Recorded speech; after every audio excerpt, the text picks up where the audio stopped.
Karen! Ay, ang apo ko! Ay, salamat naman at dinalaw mo ako dito.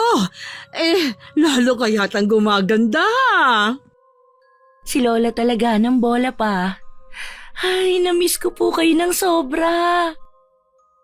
Namiss din kita, Iha. Bakit ngayon ka lang dumalaw? Pasensya na po kayo kung ngayon ko lang kayo dinalaw ulit. Busy lang po ako sa trabaho eh. Ang itay nga po pala. Maagang umalis. Maghahanap daw siya ng trabaho. Huwag niyo na pong pagtakpan ng itay. Hindi naman yun marunong magbanat ng buto eh. Kaya nga iniwan siya ng inay. Malay mo, sa mga susunod na araw magbago na ang tatay mo. Hindi ako nawawalan ng pag-asa. Dapat ganun ka din. Matagal na po ako nawala ng pananampalataya na magbabago pa ang itay. Habang lumilipas kasi ang panahon, palala naman siya ng palala. Hindi naman ako nagkukulang sa pangaral sa kanya. Masyado lang kasing naimpluwensyahan ng itay mo ng mga barkada niya. Lola, hindi na po teenager ang itay para ikatwiran niyo yan. Talaga pong yun na ang ugali niya. Ganun pa man, kailangan mo pa rin siyang irespeto bilang ama mo. Alam ko naman po yun, La. Nire-respeto ko pa rin naman siya kahit hindi siya nagpakaama sa akin. Pagpasensyahan mo na lamang ang itay mo kung marami man siyang pagkukulang sa'yo. Tanggap ko naman po na gano'n na ang itay. Bumawi naman po ako sa pagkakaroon ng mabait na ina at lola na katulad niyo ni Lolo Guido. Kumusta naman ang inay mo? Okay naman po siya sa bago niyang pamilya. Nang malaman nga po niya na pupunta ako dito nagpadala po siya ng maliit na halaga para sa inyo.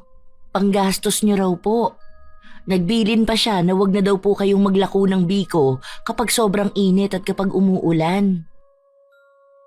Hindi pa rin ako nakakalimutan pala ng nanay mo. Oo naman po. Gusto nga po niya sana kayong dalawin dito. Kaso ayaw daw po niya makita ang itay. Naiintindihan ko naman siya sa dahilan niya. Puro ba naman pasakit ang ginawa ng tatay mo nung nagsasama pa sila? Pakisabi sa kanya kapag nagkita ulit kayo, namimiss ko na kamo siya at salamat sa ibinigay niya sa akin. Malaking tulong to sa akin. Idadagdag ko sa puhunan ko sa pagtitinda ng biko. Sasabihin ko po sa kanya. Naku, nauna ang kwentuhan natin bago kita alukin ng merienda. Heto kumain ka muna. May biko pa dito. Baka po paninda niyo yan, Lola. Tapos papakain niyo sa akin. Tira ito kaninang umaga nung maglako ako. Mabuti pala may natira at ikaw dadalaw sa akin. Kumain ka na. Ipagtitimpla kita ng kape mo. Hindi pa rin po kayo nagbabago. Maasikaso pa rin kayo katulad ng dati. Hindi naman porke hindi ka na nakatira dito. Hindi na kita aasikasuhin. Walang nagbago sa bahay na ito.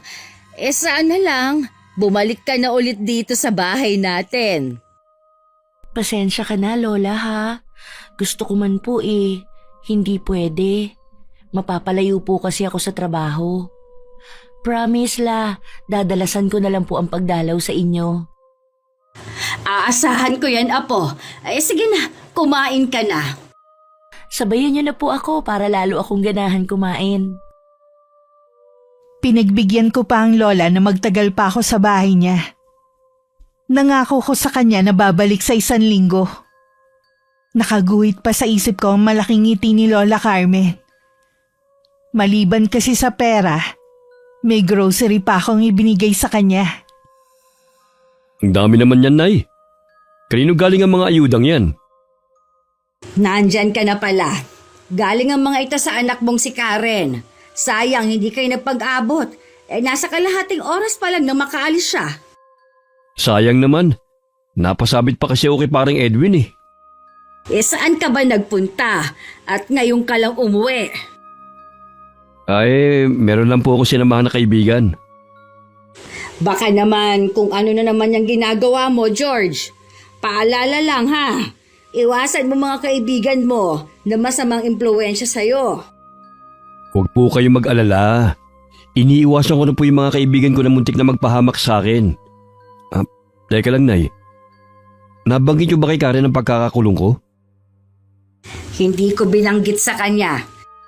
At ayokong mas lalong maging masama ang tingin sa'yo ng anak mo. Balita ko, Nay. Maganda ang trabaho niya. Kaya siguro may paayuda sa inyo. Kahit naman noon pa, lagi siya nagbibigay sa akin. Mas marami lang ngayon. Di mo kasi nakikita noon dahil lagi kang wala dito sa bahay. Sigurado, maliban sa grocery, meron din pera. Baka naman pwede niyo kong balatuhan, Nay. Hay, eto. Huwag mong ibili ng alak, ha? Thank you, Nay. Huwag po kayong mag-alala. Sa mabuti ko to gagamitin. Siguraduhin mo lang, dahil sa susunod, hindi ka na talaga makakahingi sa akin. Talaga, Nay? Matitiis niyo ako? Alam mong hindi, pero ang hiling ko, magbago ka na sana. Ano po ba ang gusto niyong gawin ko? Maghanap ka ng trabaho. Hindi yung daig mo pang binata kung umasta. Ang alam lang, uminom at tumambay. Parang binata na naman talaga ako Kasi iniwan ako ng asawa at anak ko. Kaya ka iniwan ng asawa mo. Dahil mula nang magsama kayo, puro na lang sakit ng ulong ibinibigay mo sa kanya. Matagal na rin naman po kaming hiwalay ni Heidi. Kaya wag na natin pag-usapan ng nakaraan. Sige, wag na nating pag-usapan ng sa inyo ni Heidi. Pero gusto kong pag-usapan kung kailan ka ba magtatrabaho. Mahirap po magharap ng trabaho Lalo't may edad na ako. Kung gusto mo talagang magtrabaho, maraming paraan. Sadya lang talagang tamad ka. Hindi ka ba nahihiya sa mga mas matanda pa sa'yo? Mga naghahanap buhay pa? Bakit naman ako mahihiya? Hindi ko naman kilala yung mga tinutukoy nyo. Ay, ewan ko sa'yo. Ayaw mo talagang makinig sa akin. Nakikinig naman po ako sa inyo Nakikinig ka nga, tapos inilalabas mo naman sa kabilang tainga. Di, wala rin ang pangangaral ko. Aalis na nga muna ako. Saan ka na naman ba pupunta? Di maghahanap po ng trabaho gaya ng gusto nyo. Ano pang trabahong makukuha mo sa ganitong oras? Bahala na po. Huwag niyo na po akong hintayin. George! Teka lang, huwag ka na umalis at gabi na. Hindi ka pa naghahaponan. Ay, pambihira talaga tong lalaki na to. Mamamatay na lang ata ako na hindi siya magbabago. Sa kabila na nagsabi ng itay na wag na siyang hintayin sa pag-uwi, hinintay pa rin siya ni Lola Carmen. Hating gabi na nung nakauwi ang itay na susuray-suray pa sa paglalakad. Kinabukasan parang walang nangyari na humingi pa siya ng kape kay Lola. Saan ka na naman nakipag-inuman kagabi? Sa bahay po ng kaibigan ko. Ubus na siguro ang perang ibinigay ko sa'yo, ano? Nakakaya naman po kung hindi ako mag-aambag kahit pangpulutan man lang. Tama nga yata ang anak mo. Hindi ka na magbabago kahit kailan. Sinabi po yan ni Karen? Oo, matagal na siyang sumuko. Wala na po tayong magagawa kung talagang ganito na ang kapalaran ko. Tayo ang gumagawa ng sarili nating kapalaran. Kung gusto mo talagang mabago ang takbo ng buhay mo, ikaw mismo ang gagawa ng paraan. Ang aga nyo naman akong pangaralan. Lalo tuloy sumasakit ang ulo ko Hindi ako magsasawa sa pangangaral sa'yo hanggat hindi ka nagtitino. Para naman akong bata na lagi nyong sinesermonan kapag nandito ako sa bahay Hindi para sa akin ang pangangaral ko, kundi para sa ikabubuti mo. Hindi ka ba nahihiya sa anak mo? Nakatapos na lang ng pag-aaral yung bata, wala ka man lang naging ambag. Kahit papano nakatapos siya at may magandang trabaho. Dahil iginapang ng asawa mo ang pag-aaral ni Karen. Bakit ba kailangan yung balik-balikan ng nakaraan, Nay? Dahil mula noon, hindi ka na nagbago. Hindi ko na alam ang gagawin ko para lang mapagbago ka pa. Kahit ang mga kapatid mo galit na rin sa'yo dahil sa ugali mo. Wala po akong pakialam sa kanila. Kaya dapat hindi na rin nila pinapakilaman ang buhay ko. Nagmamalasakit lang naman sila sa'yo. Gaya ko, gusto rin nilang maayos ang buhay mo. Maayos ang buhay ko. Kayo lang naman tong problemado lagi sa akin eh. Alalahanin mo, hindi habang panahon nandito ako para lagi kang tulungan. Hindi naman nakaimik ang Itay sa huling sinabi ni Lola Carmen. Sa kabila ng pangangaral ni Lola sa kanya, patuloy pa rin siya sa mga ginagawa niya. Hindi rin nakalain ni Lola na mag-uuwi ng dalaga si Itay at ipapakilala bilang nobya niya. Saan mo nakilalang babaeng yan? May po ang pangalan niya, Nay. Ang tanong kong sagutin mo, baka mamaya hinahanap na yang si May ng mga magulang niya. Huwag po kayo mag-alala. Ulila na po siya sa mga magulang. Nakikita na lang po siya sa tiyahin. Saan nga ba kayo nagkakilala ni May? Bakit hindi mo masabi-sabi? Waitress po siya sa isang biraw sa kabilang barangay. Nakilala ko po siya nung minsan kami pumunta sa tropa dun. Nakilala ko po siya nung minsan pumunta kami ng tropa dun. Ano? Doon kayo nagkakilala? Ikaw ba, George? Alam mo pa ang pinapasok mo? Oo naman, Nay. Iuwi ko ba rito si May kung di ko alam ang ginagawa ko? Tsaka mahal po namin ang isa't isa. Kaya nagpasya na po kami magsama na. Sigurado ka ba na mahal ka niya? Ang layo ng agwat ng edad ninyo. Para na kayo mag-ama. Wala naman po sa edad ang pag-ibig eh. Basta nagmamahalan kami ni May. Kasing edad lang siguro siya ni Karen. Tsak mo bang walang maghahabol na nobyo? Mas bata po siya kay Karen. 20 anyos lang po si May. Tsaka po, Nay, hindi ko po siya iuwi dito sa atin kung alam ko may sabit siya. Ano na lang ang sasabihin ng mga kapitbahay natin? Paano kapag dumalaw dito si Karen? Nako, huwag niyo pong pansinin ang sasabihin ng mga kapitbahay natin. Hindi naman sila nagpapakain sa atin eh. Paano nga kapag dumalaw ang anak mo at makita niya si May? Di sabihin niyo na may bago na akong kinakasama ngayon. At saka wala siyang karapatan na tutulan ng kaligayahan ko. Nanay nga niya may bago na rin pamilya. Mas nauna pa nga sa akin mag-asawa. Iba naman ang kay Heidi. Tsaka kahit kailan, hindi niya kinalimutan ang responsibilidad niya sa anak ninyo. Pareho lang po yun. Buhay ko po to. Ayoko na merong mangingialam sa amin ni May. Kahit ba ako ayaw mong mangialam sa inyo? Samantalang dito kayo sa bahay ko nakatira. Hindi naman po sa ganun. Pero Nay, sana maunawaan niyo na masaya ako kay May.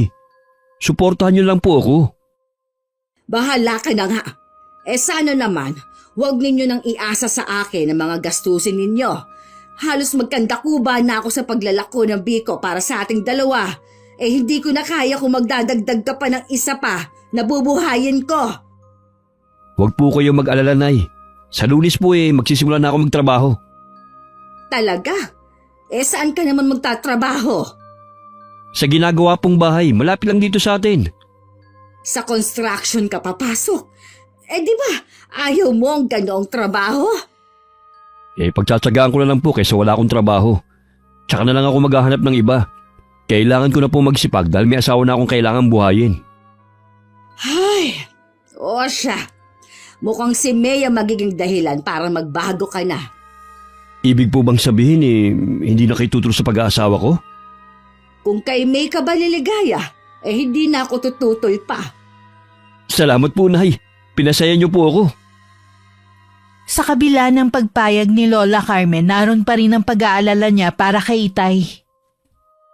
Iba rin ang kutob niya kay May. Nang magpaalam ang Itay na pupuntahan muna niya ang bagong kinakasama sa kwarto nila, napapailing na lang si Lola. Tapos mo na bang ayusin yung mga gamit mo? Malapit na itong matapos, babe. Siya nga pala, narinig kong nag-uusap kayo ng nanay mo. Ayaw ba niyang narito ako? Hindi Wala siyang tutol sa relasyon natin. May mga ilang bagay lang siyang tinanong tungkol sa'yo. Natural lang naman yun dahil hindi kanya kilala. Ay, salamat. Akala ko magkakaproblema ako sa nanay mo eh. Ang nanay ko ang pinakamabait sa lahat. Kahit na kailan hindi ako matitiis noon. Siya nga pala, marami pa akong kailangan na gamit katulad ng shampoo at sabon. Mamaya pupunta tayo sa tindahan. Bibili tayo ng mga kulang mong mga gamit. Sino palang maglalaban ng mga damit ko? Alam mo namang hindi ako naglalaban ng mga damit ko, di ba? Kapag may trabaho na ako, uupa na lang tayo ng labandera. Pansamantala, makikisuyo muna ako kay inay na isama sa labahin niya yung mga damit mo. Siya kasi naglalaban ng mga damit ko eh. Buhay prinsesa pala magiging buhay ko dito. Sa iba tong bahay na to? Nakapangalan pa to kay inay. Pero oras na mamatay siya, sa akin na mapupunta. Talaga? Ang swerte mo naman pala. Pati ako swerte rin dahil may bahay na rin ako. Wala bang maghahabol kung sakali? May mga sariling bahay na yung mga kapatid ko. Hindi na nila hahabulin ng bahay na ito kung sakali mang mapunta sa akin. Yung nag-iisa mong anak, sigurado ka bang hindi tayo magkakaproblema sa kanya? Wala ngang pakialam sa akin yun eh. May magandang trabaho nga. Hindi man lang magawang mag-abot sa akin. Hindi man lang naiisip na utang pa rin niya sa akin kung bakit siya nabuhay. Wala ngang utang na loob. Pero dapat hinihingin mo pa rin. Hindi tama na naghihirap ka. May anak ka naman na nagtatrabaho. Si ina yung lagi niyang binibigyan. Inaabot na naman ako kahit papano. Minsan nagdadalo yun ng grocery dito. Kung halimbawa man na magkaharap kayo at wala ako dito sa bahay, huwag mo na lang intindihan kung hindi ka papansinin. May pagkasuplada kasi yun eh. Manang-mana sa nanay. Huwag ka mag-alala. Hindi naman ako papatinag sa anak mo. Subukan niyang magmaldita sa akin. Sa tingin mo uurungan ko siya. Hindi naman basagulera ang anak ko eh. Kaya huwag mong hamunin ng away. Oo na, joke lang naman yun eh. Tara na nga lumabas, nagugutom na ako eh. May pagkain kaya sa kusina niyo? Meron yan. Laging nagluluto ang inay. Nabanggit mo na naglalako ng biko ang inay mo. Siya rin bang gumagawa nun? Oo, siya nga. Halika na, labas na tayo. Para makilala mo pa ng lubusan si inay. Makipagkwentuhan ka sa kanya para hindi ka mailang sa kanya. Kasalukuyang nasa sala nun si Lola Carmen nang lumabas ang dalawa sa kwarto nila. Agad namang umiti si May sa lola ko. Tipid ng ngiti naman ang isinukli ni Lola sa kanya at mataman na titig na parang sinusuri ang dalaga. Nay, meron po bang pagkain sa kusina? Oo, kaya lang baka hindi na kasyang kanin. Hindi ko naman kasi alam na may kasama kang uuwi ngayon. Kung ganun, magsasaing pala muna ako. Baka mabiting kami. Bumili ka na rin ng isa pang ulam. Baka mabitin din kayo eh. Sige po, Nay. May, dito ka muna ha. Makipagkwentuhan ka muna kay nanay. Magsasaing lang ako at bibili na rin ang ulam natin. Sige. Hihintayin ko na lang na tawagin mo ko. Iha, nabanggit sa akin ni George, ulila ka na daw. Opo, Lola. Bale, tiyahin ko na po ang nagpalaki at nagpaaral sa akin. Alam ba ng tiyahin mo ang tungkol sa inyo ng anak ko? Opo, alam ni Chang. Hindi lang po niya alam na malayo ang agwat ng edad namin ng anak niyo. Baka naman mamaya biglang sumugod dito ang tiyahin mo at gumawa ng eksena. Ay nako, hindi po yun. Hindi naman po niya kasi alam na si George ang sinamahan ko. Kung manggugulo man po siya, sa trabaho ko po siya pupunta. Bakit kasi hindi kayo formal na nagpaalam sa tiyahin mo bilang respeto na rin sa kanya?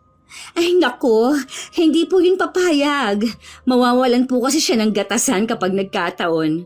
Sa bagay nga po pala, wala na rin akong maibibigay sa kanya ngayon dahil sumama na ako kay George. Ganon ba? Ikaw naman, nasisiguro mo bang ang anak ko na ang gusto mong makasama? Papasa na siya na ama mo. Katunayan nga yan mas bata ka pa sa anak niya. Mahal ko po ang anak niyo.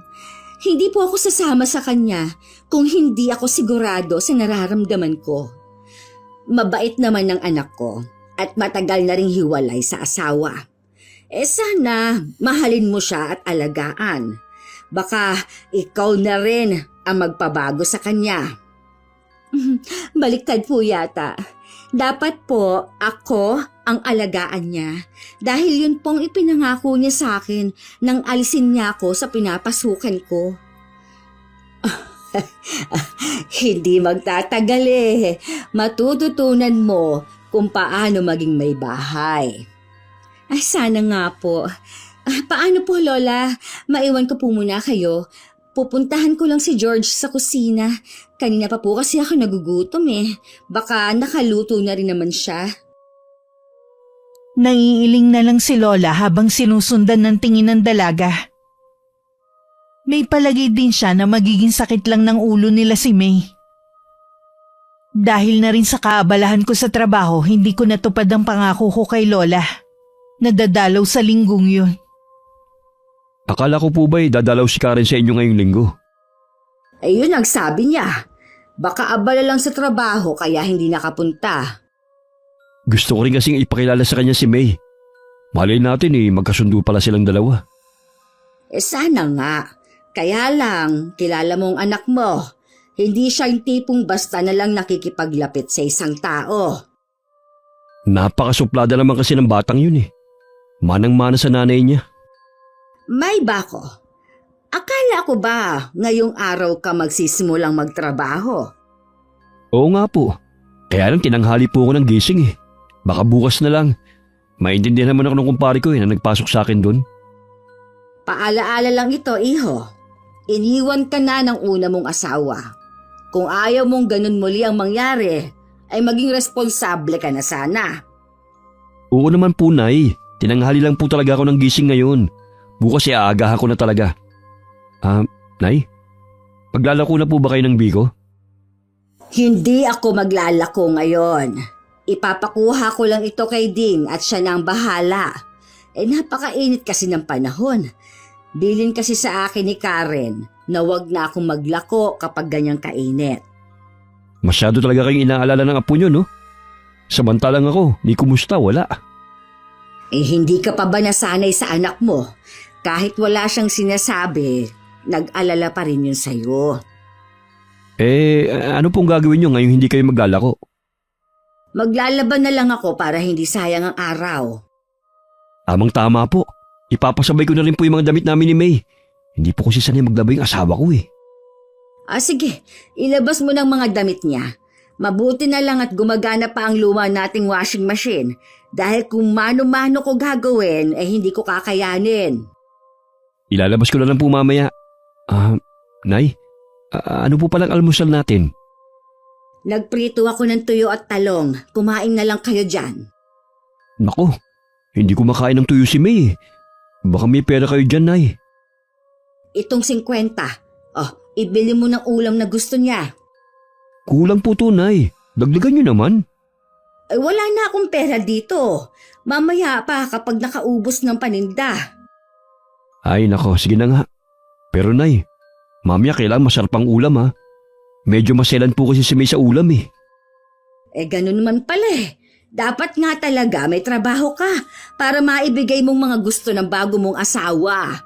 Dahil hindi sa lahat ng oras, meron akong pambigay sa inyo. Sisipagan ko na nga po sa trabaho. Siya, mamaya na lang. Nandito na rin si Ding. Meron lang ako sa kanyang ibibilin. Ilabas mo na rin ang labahin ninyo. Nasa kalagitnaan na nun ng paglalabas si Lola Carmen nang marinig niya ang pagtatalo ng dalawa dahil sa ulam. Naiiling na lang siya na itinuloy ang pagsasampay ng mga nilaban niya. Nung hapon habang nag-uusap sila mag-ina, narinig nilang tumili si May. Mangiyak-ngiyak na lumabas ng kwarto habang hawak sa kamay ang isang damit. Anong nangyari? Bakit ka umiiyak? Yung butones itong blouse ko, natanggal. Sino ba kasi naglaban nito? Ako ang naglaban yan kanina. Hindi ko alam na may butones pala yan. Basta ko nalang inilagay sa washing. Naku, ano? nilagay mo to sa washing? Kinukusot lang to eh. Pasensya ka na, Iha. Di ko naman sinasadya. Hanapin ko na lang yung botones. Nandun lang yun sa labahin. Oras na hindi mo makita ang botones ng damit ko, humanda ka. Hindi ako papayag na hindi mo ito bayaran. Huminahon ka nga. Damit lang naman yan eh. Hindi naman sinasadya ng inay na mawala yun. Anong damit lang to? Para sabihin ko sa'yo. Ilang buwan ko rin pinag-ipunan ang ipinambili ko sa damit na to. Tapos, sisirain lang ng nanay mo? Hindi nga sinasadya ni inay. Pagpasensya mo na lang. Pwede sana mapigilan kung kinusot na lang sana niya. Imbis na magpasalamat ka dahil nilaban ng inay ang mga damit mo, galit ka pa. Wag naman ganun. Ay ewan! Magsama nga kayo mag-ina! May, teka lang naman, nag-uusap tayo eh. Hayaan mo na lang siya. Palipasin mo muna ang init ng ulo niya bago mo kausapin. Pasensya na po, Nay. Mabait naman po si May eh. Baka may sumpong lang.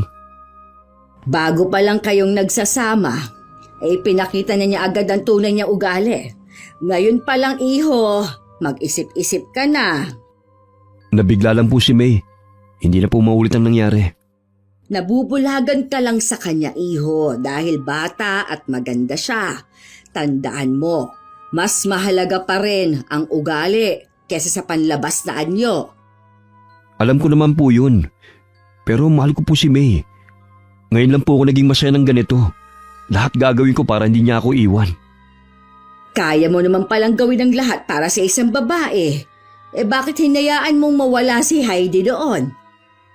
Alam niyo naman po ng mga bata pa kami nung nagsama kami nun. Isang malaking pagkakamali lang po ang pagsasama namin.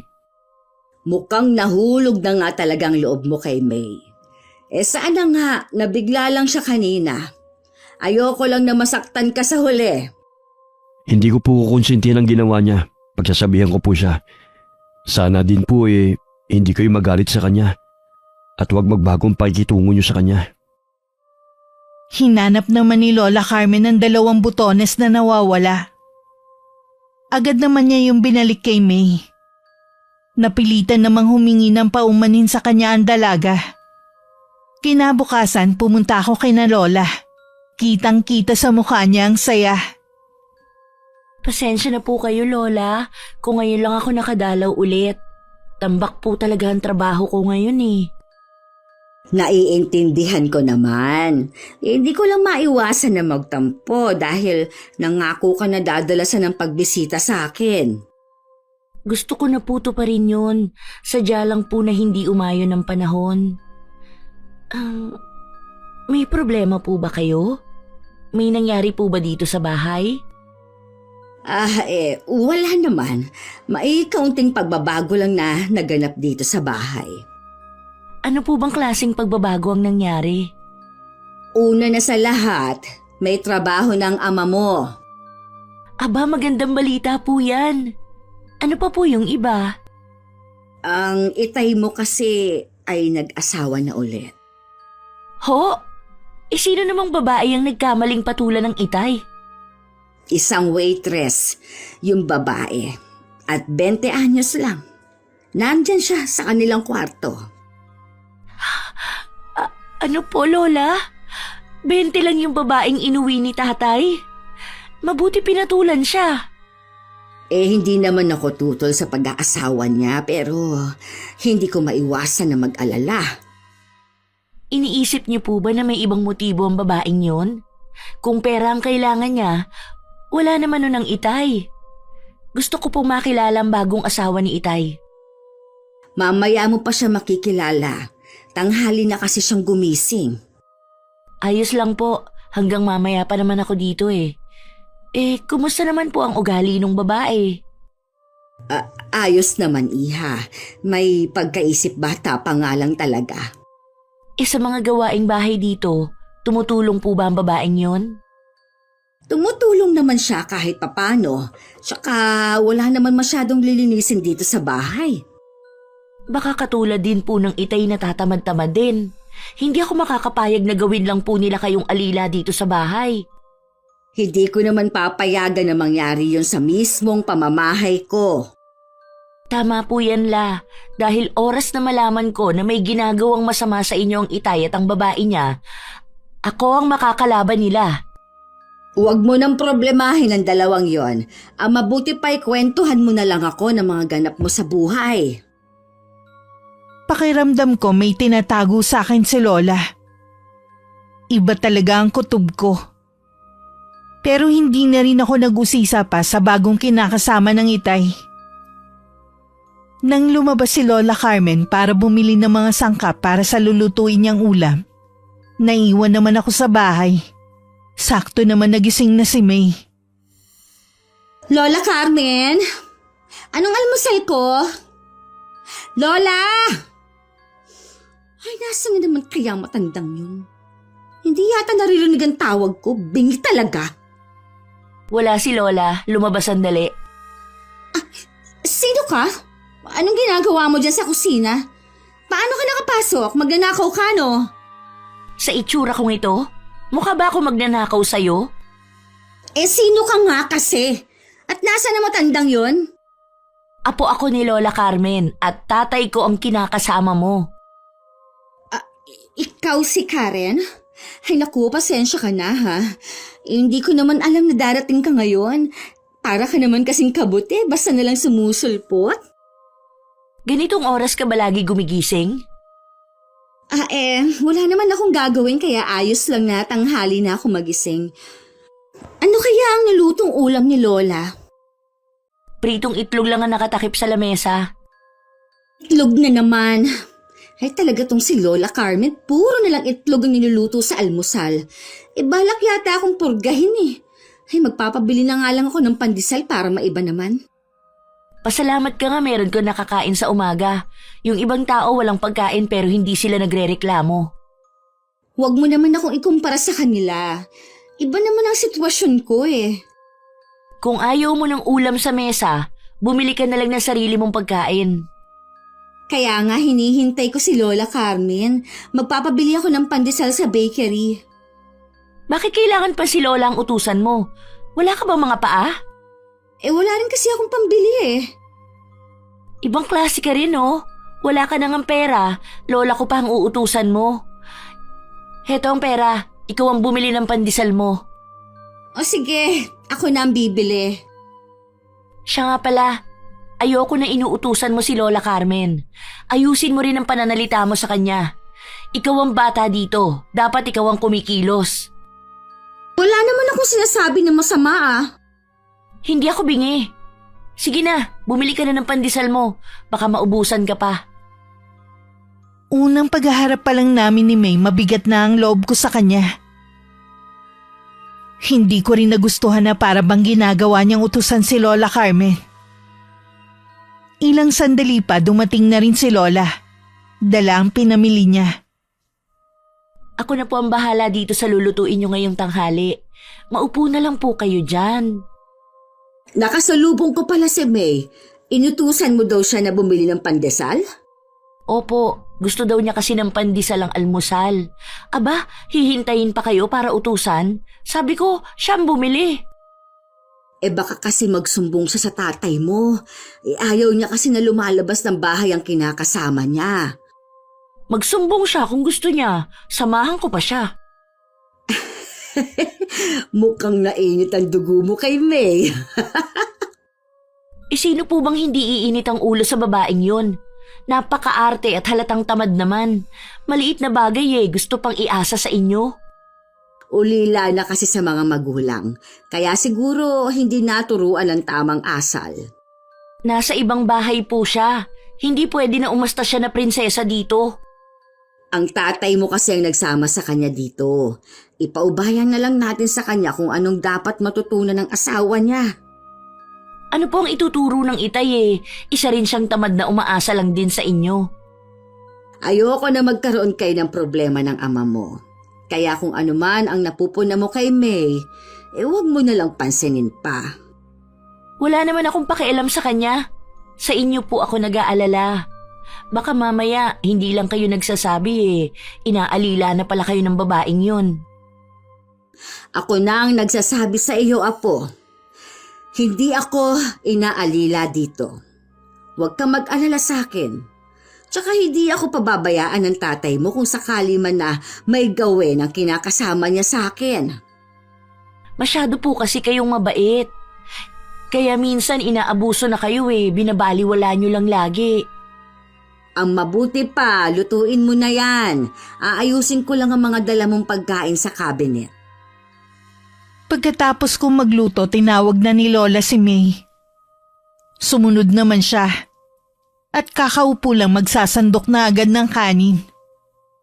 Sinaway ko siya at sinabing hindi pa kami nakakapagdasal. Ang dami namang arte. Paano pala kung gutom ng tao? Mabuti pa, mauna ka nang sumandok ng kanin at ulam. Nasanay kasi ako na mula nang magkaisip, nagdadasal muna bago kumain. Kayo yon. Ako naman, hindi nasanay nang nagdadasal pa bago kumain. Dapat sanayin mo na ang sarili mo na magdasal bago kumain. Nandito ka kasi sa bahay namin. Hindi naman masama kung matuto kang makisama. Marunong akong makisama lalo na kapag mabait sa akin. Sa totoo lang, maldita ako kapag pinipilit akong gawin ang ayaw ko. Ay, mamaya na ang kwentuhan.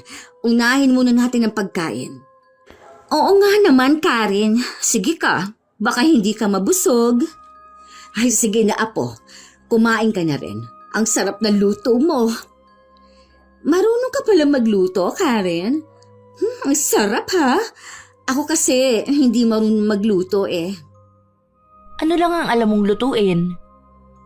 Wala Minsan nga kahit pritong itlog nasusunog ko pa. Ngayong may asawa ka na, dapat natututunan mo na ang pagluluto. Kahit hindi na, hindi naman yun importante. Sabi kasi ng tatay mo, hindi ko naman kailangan na matutunan pa yan. Meron naman daw karinderya, bibili na lang kami.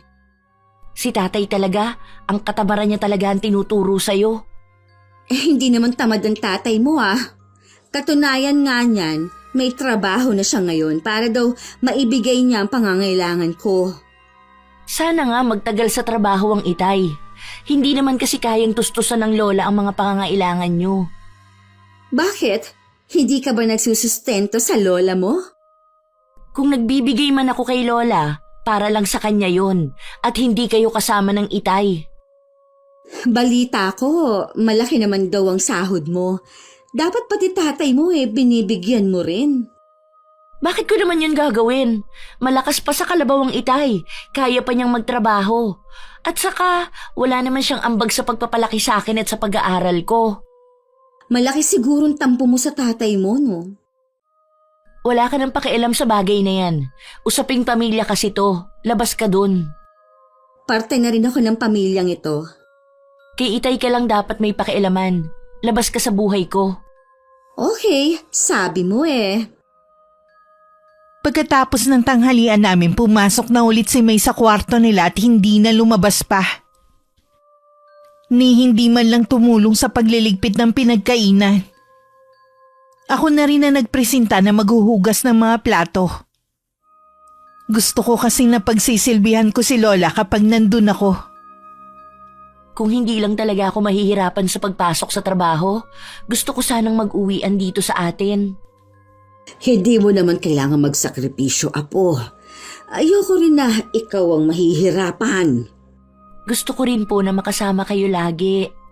Dinadalaw mo naman ako lagi. Sapat na yun para sa akin at para mabawasan ang pangungulila ko sa'yo. Ayoko din kasi na maging hadlang sa pag-asenso mo. Alam ko naman po yun. Mula pa noon lagi na kayong nakasuporta sa lahat ng ginagawa ko. Kaya gusto kong ibalik ang lahat ng kabutihan ninyo. Nako, hindi na kailangan pa. Ang hiling ko lang talaga magkaayos kayong mag-ama. Maayos naman po kami ng itay. Hindi naman kami nag-aaway Kaya lang malamig ang pakitungo mo sa kanya. Siya naman naiilang sa'yo. Para kayong hindi mag-ama. Malabo na rin po na maging malapit kami sa isa't isa, lalo na't nandyan na si May. Hindi ko talaga magugustuhan ng babaeng yon. Ni hindi man lang tumutulong sa pagliligpit kanina? Ipinagmamalaki pa talaga na wala siyang alam sa pagluluto. Sabi ko nga sa'yo, wala nang magulang, kaya hindi na nakapagtataka. Pagalitan niyo kapag hindi gumawa dito sa bahay. Alam mong hindi ko yun magagawa. Tanging ang tatay mo lang ang may karapatan dahil siya ang asawa. Kung tutuusin kabit lang siya ng itay dahil hindi sila kasal. Nandun na tayo, pero asawa na ang turing sa kanya ng tatay mo. Huwag na nga po natin silang pag-usapan. Aalis na rin po ako maya-maya. Pipilitin ko pong makabalik sa susunod na linggo. Gusto ko lagi ko po kayong nabibisita dito, lalo't meron na kayong ibang kasama. Lingid kay Lola Carmen bago ko umalis, kinausap ko muna ang kapitbahay naming binatilyong si Ding. Nakiusap ako sa kanya. Natingnan ang kalagayan ng lola ko at ako na ang bahala sa baon niya sa eskwelahan. Pagdating naman ni Itay nung hapon kung ano-ano naman ang isinumbong sa kanya ni May. Kaya nagagalit siyang kinausap si Lola.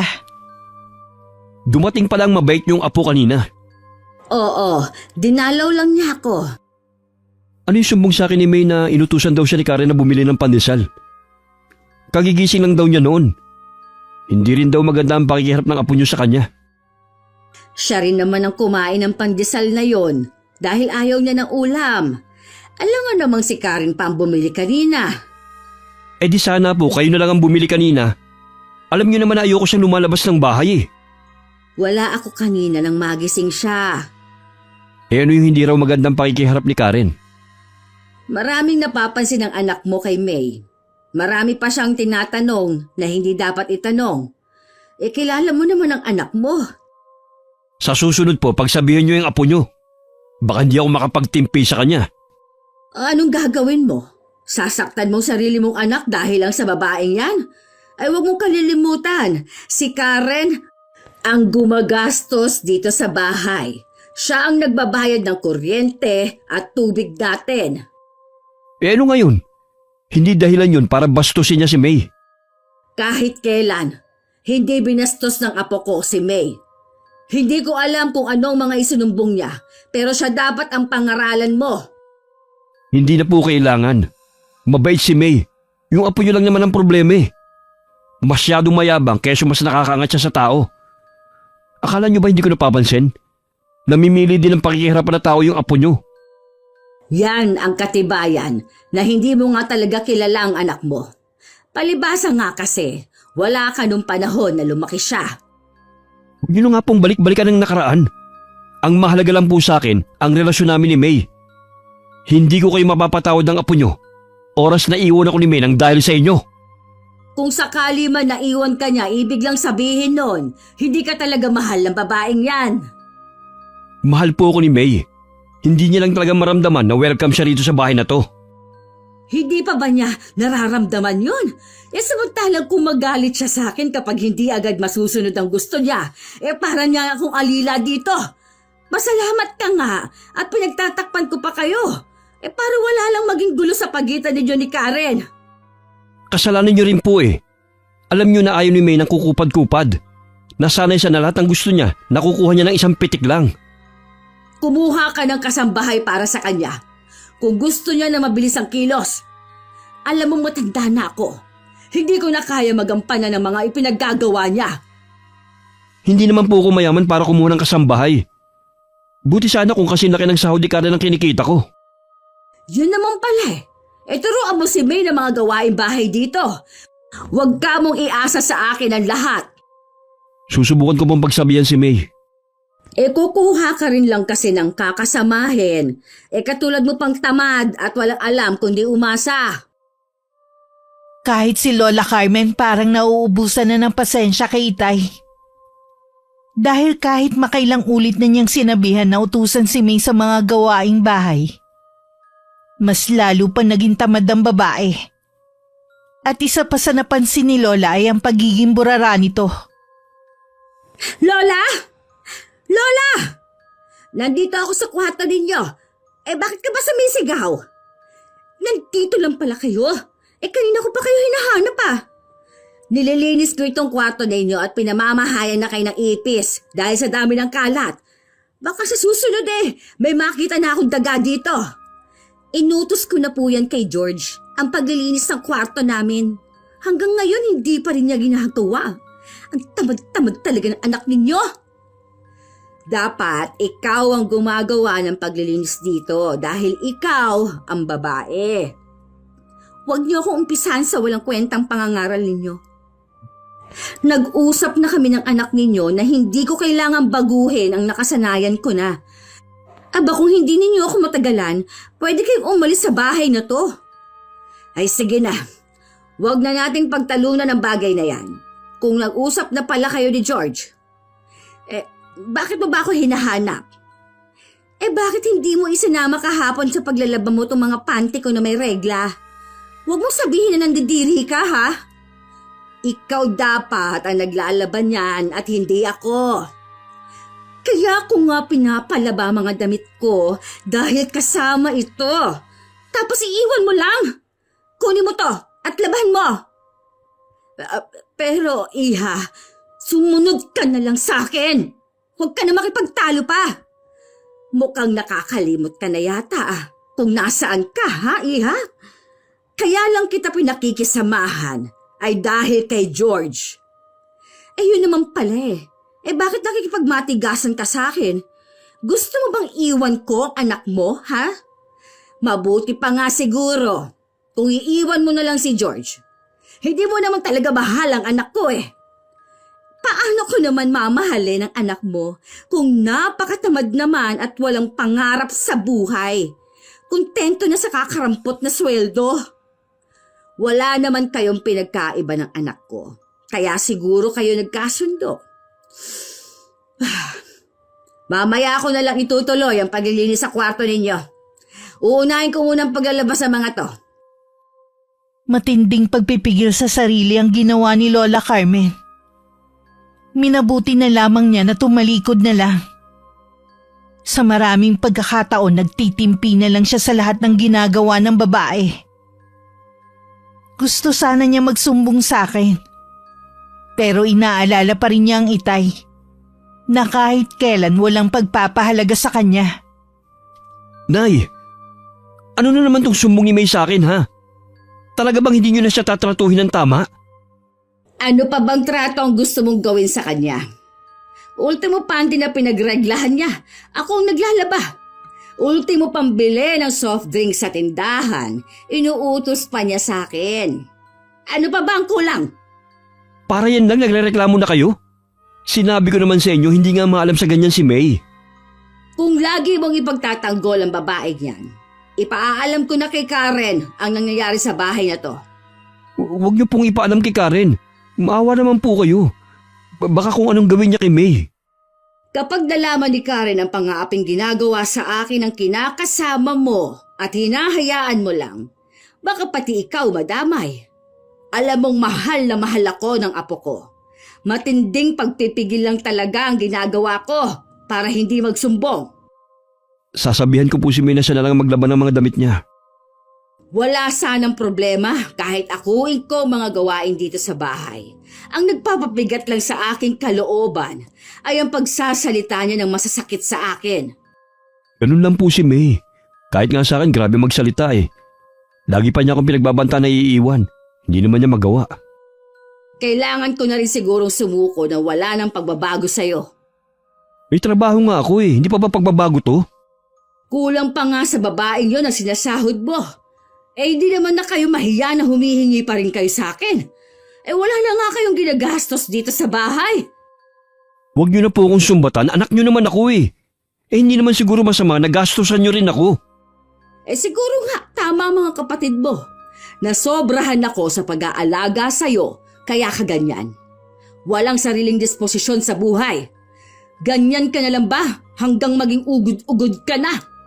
Sinasabi ko sa'yo, wala kang aasahan sa mga kapatid mo, lalo na kay Karen. Hindi naman ako aasa sa kanila, no? Kahit noon pa wala silang pakialam sa akin. Basta akin ang bahay na ito. Siguro, kaya hindi ka iniiwan ni May dahil ipinangako mo ang bahay na ito sa kanya. Alam mong hindi mo masusolo ang bahay na ito. Bakit hindi pwede? May kanya-kanya na naman bahay ang mga kapatid ko Samantalang ako wala pa. Kung ano man ang narating nila sa buhay, dahil yon sa pagsusumikap nila. At itong bahay, alam mo ang bilin ng namayapa ninyong ama. Kaya kung ako sa'yo, ipagtapat mo kay May ang totoo para hindi rin siya umasa. Nang balikan ng Itay si May, ngiting-ngiti pa ang babae sa kanya. Tuwing nagagalit kasi ang Itay kay Lola, natutuwa ang babae. Matagal na rin niyang hinahangad na mawala si Lola sa bahay na yun. O ano, pinagalitan mo ba ang nanay mo? Oo naman. Hindi na raw niya ulitin yung mga sinabi niya sa'yo. Napala niyang matanda siya. Ako pa talagang kakalabanin niya. Babe. Matanda na rin naman ang inay. Hindi na nga siya makapagtinda ng bigo dahil sa pag-aasikaso dito sa bahay sa'yo. Baka pwede naman ikaw na maglaba ng mga damit mo. Tapos ikaw magpapalaba ka sa kanya ng mga damit mo? Ang daya mo naman. Baka kasi magsumbong siya kay Karen Ano naman ngayon?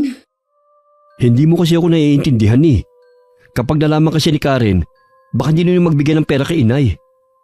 At isa pa, may naalala kasi ako bigla sa lolo ni Karen. Ano naman ang tungkol sa lolo ng anak mo? Basta. Tsaka, baka hindi ka rin maniwala kasi. Ay, ewan ko nga sa'yo. Huwag ka na magalit. Para din to sa kapakanan mo.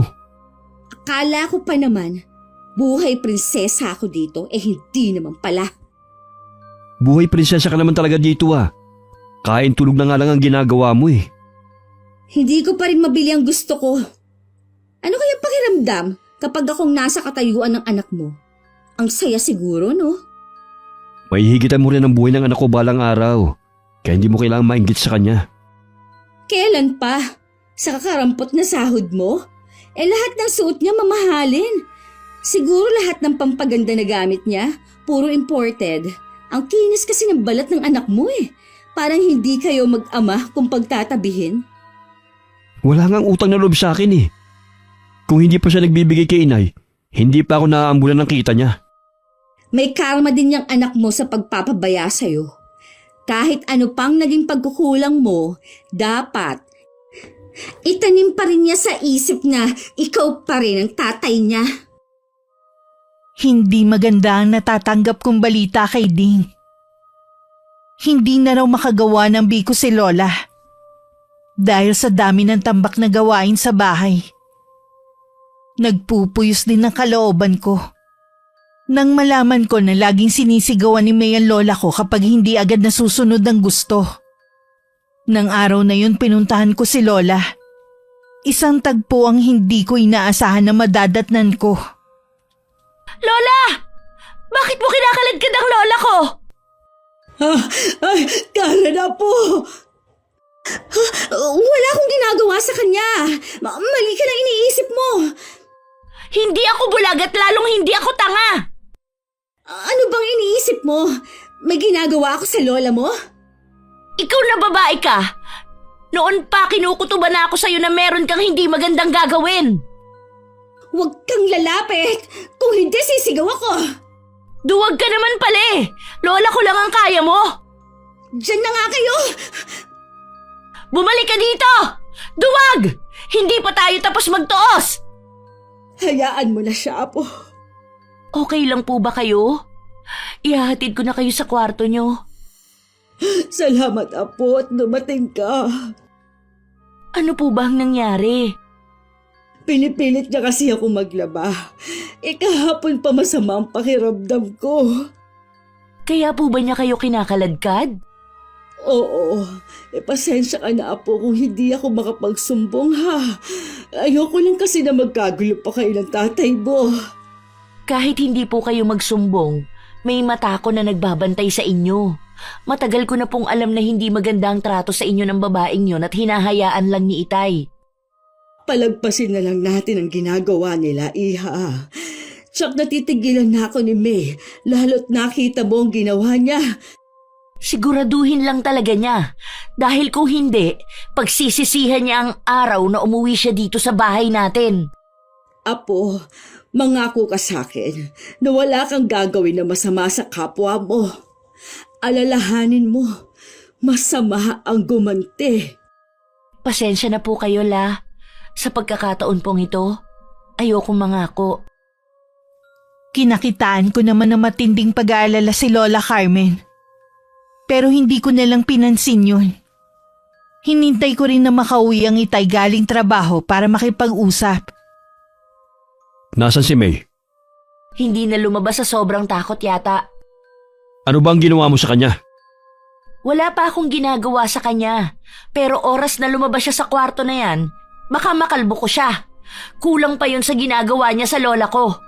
At ikaw naman, hinahayaan mo lang na gawing alila at sigaw-sigawan si lola. Hindi ko lamang sinasabi mo. Buong maghapon ako nasa trabaho. Huwag ka na nga magmaang-maangan pa. Pareho lang kayo ng babae mo. Baka nakakalimutan mo. Ama mo pa rin ako. Kaya wala kang karapatan na bastusin ako sa mismong pamamahay ko. Ama lang kita sa papel, pero hindi sa totoong kahulugan ng pagkaama. Yun naman pala eh. Hindi mo ko tinuturing na ama? Ba't hindi ka pa umalis? Dahil kay Lola kaya nandito pa ako. Kung hindi dahil sa kanya, wala akong balak na pumunta pa rito. Maayos ang lagay ni inay dito. Hindi mo kailangan laging dumalaw. Kaya pala naabutan ko siyang kinakaladkad ng babae mo. Masama ang pakiramdam ni Lola, pero pilit siyang pinaglalaban ni May. Namimilipit ba talaga sa katamaran ng babaeng yun at pati sarili niyang damit eh? Kay Lola pa niya pinapalaba? Hindi totoo yan. Naglalaban ng sarili niyang damit si May. Huwag mo nang pagtakpan ng babae mo. Mula ngayon, hindi niyo na maaabuso si Lola dahil isasama ko na siya. Hindi mo pwedeng isama si inay. Bakit hindi? Inaapi niyo lang naman siya rito. Matanda na si Lola. Inaasa niyo pa rin ang mga gawain dito sa bahay. Basta hindi ako papayag. Alam ko na. Ayaw mo siyang isama ko dahil hindi na kayo makikinabang sa binibigay ko sa kanya. Hindi yan ang dahilan. Mahal ko ang inay. Kaya ayaw ko siyang mawala rito sa bahay. Kahit tutol pa kayo, isasama ko na ang lola ko pag alis ko. Hayaan mong si inay ang magdesisyon sa bagay na yan. Sigurado naman ako na hindi siya sasama sa'yo. Kinausap ko si Lola Carmen na sumama na sa akin pero hindi siya pumayag. Kinukumbinsi ko pa rin siya. Pero buo na talaga ang pasya niya na maiwan pa rin sa bahay na yun. Siguro naman naniniwala ka na sa akin na hindi sasama sa'yo si inay. Apo ka lang at anak ako. Mas matimbang pa rin ako sa kanya. Malinaw naman kasi ang dahilan nyo kung bakit ayaw mong pasamahin si Lola. Pues, mula ngayon, ititigil ko na ang pagsusustento sa bahay na ito. Ikaw na ang bahala sa ilaw at tubig. Tutal, may trabaho ka naman, di ba? Teka lang, seryoso ka ba dyan? Sa luho nga lang kulang pang kinikita ko. Hindi mo pwedeng ihinto ang pagbibigay dito sa bahay. Tutal, sabi mo apo lang naman ako at ikaw ang anak. Tama lang siguro na responsibilidad mo ang nanay mo. Nay, kausapin niyo yung apo niyo. Hindi maaaring hindi siya magbigay dito sa bahay. Hayaan mo na ang anak mo. Hindi naman talaga niya tayo obligasyon eh. Hindi sa lahat ng oras aasa tayo sa kanya. Pasensya na kayo, Lola, ha, kung kailangan ko tong gawin. Huwag kang mag-alala. Nauunawaan naman kita. Basta lagi mong tatandaan na mahal kita. Mahal na mahal din kita, Lola. Tumigil na nga kayo sa drama niyo. Paano, Lola? Kailangan ko na pong umalis. Mag-iingat po kayo, ha? Tawagan niyo na lang ako kapag gusto niyo na magpasundo sa akin. Talagang gusto mong makuha ang inay Kahit na kailan, hindi ko siya ibibigay. Aminin mo na kasi na hindi mo naman talaga mahal ang Lola. Kaya mo lang siya gustong nandito dahil malaki ang pakinabang mo sa kanya. Nakikiusap ako sa inyo. Huwag na kayong mag-away. Mag-ama pa rin kayo kahit ano ang mangyari. Sige po, Lola. Aalis na ako. Sige, umalis ka! Huwag ka na magpapakita rito Kapal ng mukha mo. Akala mo kung sino ka na? Palibasa maganda lang ang trabaho mo. Tama na, George. Wala na si Karen at hindi na siya babalik. Nakatapos lang kasi at may magandang trabaho. Akala mo kung sino na kung umasta sa pamamahay natin eh. Mabait si Karen. Sinagad niyo lang kasi ang kabaitan niya. Lalo ka na. Hanggang sa huling sandali, hindi ka talaga nagpakaama sa kanya. Kung katulad din lang niya, mabuti pang kalimutan niya na ako bilang tatay niya. Eh kung ganon, kailangan mong magsipag sa trabaho. May obligasyon ka na kada buwan. Hindi ko naman yun kaya sa kita ko sa pagtitinda ng biko. Eh minsan nga nauubos pa ang puhunan ko dahil sa inyo ni May. Susubukan ko pong maghanap ng trabaho na may mas malaking sahod. Mabigat din sa kalooban ko ang ginawa kong desisyon. Pero naisip ko kasi na yun lang ang paraan para mapilitang sumama sa akin si Lola. Lingid sa akin dahil sa ginawa ko madalas magulo sa bahay. At si Lola ang napagbabalingan ng galit ni May. Ano na naman bang nangyayari dito ha? Pagsabihan mo yung nanay mo. Wala daw pagkain. Eh tinatamad lang yata siya magluto, no? Hindi ako nakapagluto dahil wala na akong ipambibili pa. Ngayon lang tayo nawala ng almusal ha. Eh paano ako maniniwala sa'yo? Eh ayaw mo lang talagang magluto. Eh bakit ba hindi mo ipaliwanag sa kanya kung anong nangyayari, George? Meron ba kayong itinatago sa akin, ha? George, sumagot ka! Kailangan natin magtipid. Hindi na kasi magbibigay si Karen ng panggastos dito sa bahay. Ang apo ko kasi ang gumagastos dito sa bahay. Kaya kahit ibigay sa'yo ni George ang buong sahod niya, eh kumakain pa rin tayo at hindi napuputulan ng kuryente at tubig. Kasalanan mo rin kasi. Nakita niya mismo kung paano mo saktan si inay. Eh bakit akong sisisihin mo? Ikaw itong nangako na magbubuhay prinsesa ako sa piling mo. Eh yung pala, kabaliktaran ang ipararanas mo sa akin. Kung maayos mo sanang trinato si inay, hindi mangyayari to. Ano pa bang ginagawa ng matandang yan dito sa bahay kung wala naman pala siyang silbi? Lumayas ka na dito, tanda. Magiging pabigat ka lang dito eh. Dagdag palamunin ka lang sa amin. Eh, bitiwan mo ako! Aray! George! Tulungan mo ako! May! Saan mo dadali si inay? Bitiwan mo siya! Huwag kang mangialam dito, George! At ikaw na matandang walang silbi, ha? Lumayas ka na dito! Doon ka sa apo mo! Hindi ako aalis dito! Bahay ko to! Ikaw ang lumayas dito! Tumahimik ka, tanda! Hayan ang pinto! Umalis ka na!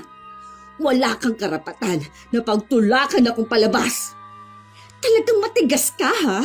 Hindi mo ko kaya at mas bata ako! Sinabi na umalis ka na!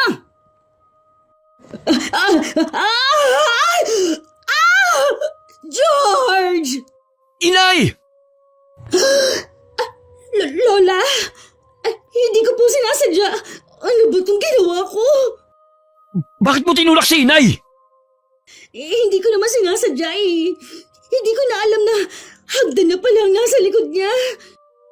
Nay! Nay, gumising po kayo. Baka napasama ang pagkakahulog niya. Kailangan natin madala sa ospital si inay. Paano kung magsumbong ang inay mo na akong tumulak sa kanya? Huwag mo munang isipin yan. Ang importante, madala kagad ang inay sa ospital. Bubuhati ko ng inay. Tumabi ka dyan. Habang abala ko sa trabaho, may biglang tumawag na numero na hindi pamilyar sa akin. Hindi ko na sana yun papansinin. Pero parang merong nagsasabi sa akin na sagutin yun. Ang itayan nasa kabilang linya. Nasa ospital daw si Lola. Paano nangyari na nahulog si Lola sa hagdan? Nadula siguro siya. Narinig na lang namin na sumigaw siya. Anong sabi ng doktor? Hindi pa lumalabas mula kanina. Diyos ko po, iligtas niyo ang lola ko. Sana talaga, pinilit ko na lang siyang sumama sa akin eh. Wala namang may gusto sa nangyari kay inay eh. Walang dapat sisihin. Nakakapagtaka na madudulas ang lola. Maingat siya lagi sa kilos niya at lagi ko rin siyang binibilinan. Ang aksidente talaga hindi mo masasabi kung kailan mangyayari. Kapag naging maayos na ang lagay ng lola, sa bahay muna siya titira. Hindi mo pwedeng gawin yan. Sa bahay siya uuwi. Bakit? Maaalagaan niyo ba siya? Maghapon kayo sa trabaho. Buti sana kung aasikasuhin siya ni May. Sigurado ako papayag na ang lola na sa akin muna tumira. Hindi mo kasi ako naiintindihan eh. Sabihin mo nga, Tay.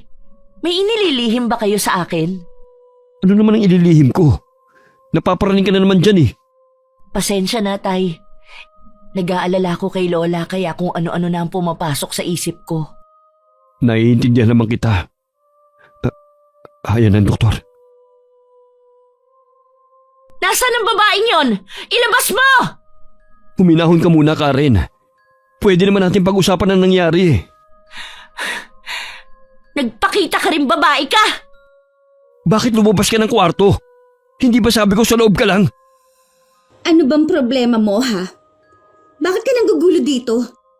Hindi ko alam kung saan ka kumukuha ng tapang ng mukha na tumira pa rito pagkatapos mong itulak ang lola sa hagdan.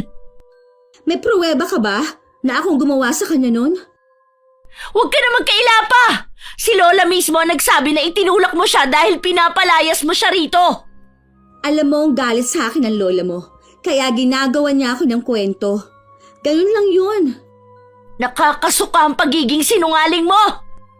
Alam mo, ang taas mo naman ang tingin ko sa'yo dahil may pinag-aralan ka at may magandang trabaho. Tapos, para kang palengkera na susugod dito. Higit pa dyan ang kaya kong gawin para kay Lola.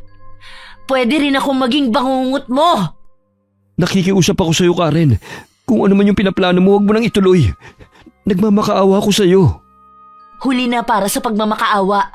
Magbabayad ng mahal ang babaeng yan. Humingi ka na lang kasi ng kapatawaran sa nagawa mo. At bakit ko naman gagawin yon? Wala akong kasalanan. Sayang, ang bata mo pa naman at maganda. Pasmado nga lang lagi ang bibig mo. Eh ano ngayon? Kesa naman sa'yo na mukhang sosyal nga, tinatago mo naman ang pagiging palengkera mo. Tama na, May. Lalo mo lang pinapalala ang sitwasyon eh. Mabuti pang umalis ka na dito.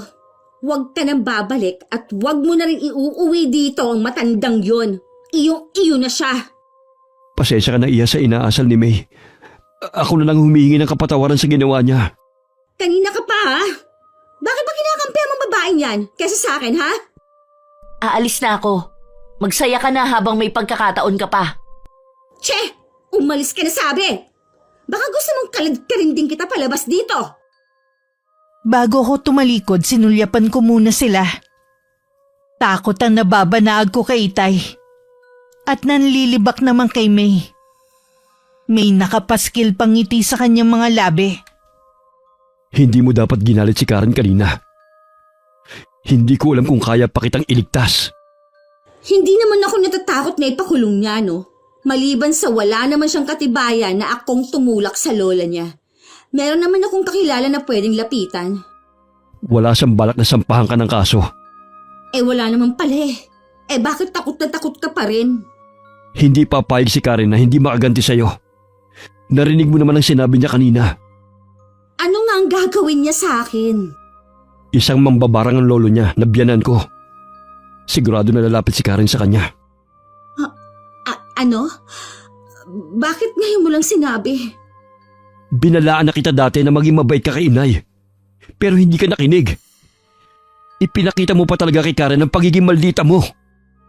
Samahan mo ako kay Karen. Hihingi ako sa kanya ng kapatawaran sa mga nagawa ko. Hindi ko alam kung saan siya nakatira. Tanging si inay lang ang nakakaalam. George! Ayoko mabarang. Nakikiusap ako sa'yo. Tulungan mo ako. Masyado ka kasing mayabang eh. Ayaw mong lulukin ang pride mo. Pwede ka naman magkunwari nagsisisi ka sa harapan ng anak ko eh. Pero hindi mo ginawa. Eh hindi mo naman kasi kaagad sinabi eh. Kasalanan mong lahat ng to. Bala ko sanang sabihin sa'yo. Kaya lang biglangan dumating si Karen. Hindi ka pa nakinig na huwag kang lalabas ng kwarto. Gumawa ka ng paraan.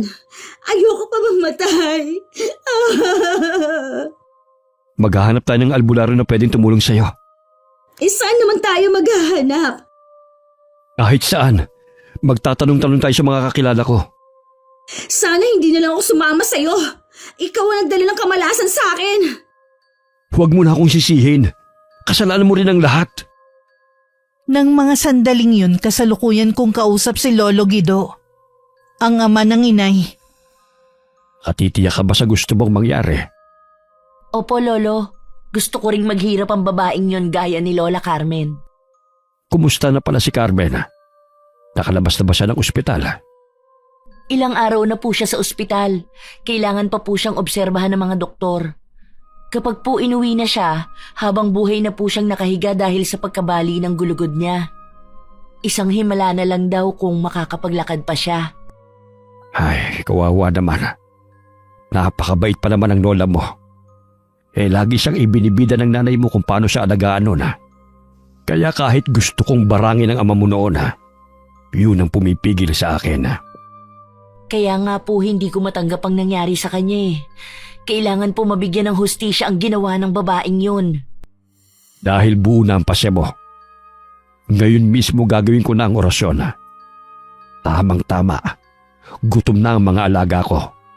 Sabik na silang makatikim ng laman at dugo ng tao. Humayo kayo mga alaga ko. Puntahan ninyo ang taong may malaking pagkakautang sa apo ko.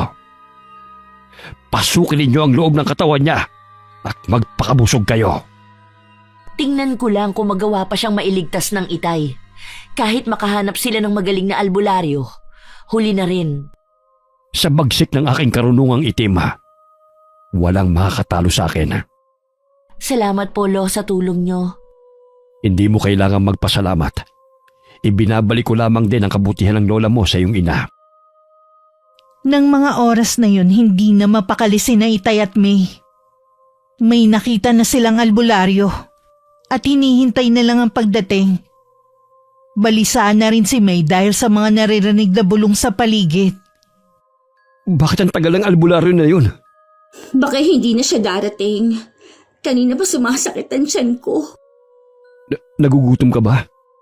Sa tingin mo, makakakain ako sa sitwasyon natin. Pasensya ka na. Huwag ka mawala ng pag-asa. Malalampasan natin to. George, lumalaki ang tiyan ko. Parang may laman na tubig. Oo nga, parang lobo sa bilis ng paglaki. George, tulungan mo ako. Teka, sisilipin ko sa may bintana ng albularyo, baka parating na. Hindi ko na kaya ang sakit. Parang may kumakain sa mga laman loob ko. George! Nandito na ang albularyo. Konting tiis na lang. Patawad, George. Hindi ko na kaya. May! Saktong nasa may pintuan na ang albularyo nang sumabog ang hindi na mapigilang paglaki ng tiyan ni May. Mula ron lumabas ang mga insekto na kumakain ng laman loob niya. Napaluhod na lamang sa sahigang Itay habang tumatangis. Isang buwan pagkatapos ng pangyayaring yun, inuwi ko na si Lola Carmen sa mismong bahay niya. Salamat, Apo. At pinagbigyan mo ako na umuwi na dito sa bahay ko. Kung saan po kayo masaya, susuportahan ko po kayo. Sayang nga lang, wala dito ang Itay mo. Hangad ko pa rin ang kaligayahan nila ni May kung saan man sila naroroon. Huwag niyo na po silang isipin pa. Si tatay naman ang pumili ng kapalaran niya. Tama ka, Apo. Katulad na lang na marami siyang pagkakataon na magbago pero pinili pa rin niya ang ganoong buhay. Wala na tayong magagawa pa. Paano po la? Maiwan ko na kayo sa nag-aalaga sa inyo. Kailangan ko na po kasing pumasok sa trabaho Magkita na lang po tayo mamaya pag uwi ko. Hindi ko maiwasan na mapaluha pagkatalikod ko kay Lola. May isang buwan na rin ang nakakalipas nang dalhin sa mental hospital ang Itay. Nawala kasi siya sa sariling katinuan mula nang mawala si May. Pinili ko na rin na hindi muna ipaalam kay Lola kung nasaan ang Itay. Ayokong makasama yun sa kalusugan niya. Magsisiman ako ay huli na. Hindi ko na maibabalik ang nakaraan. Araw-araw na lang akong humihingi ng kapatawaran sa nagawa ko. Handa na rin ako sa kaparusahan na naghihintay sa akin. Wakas,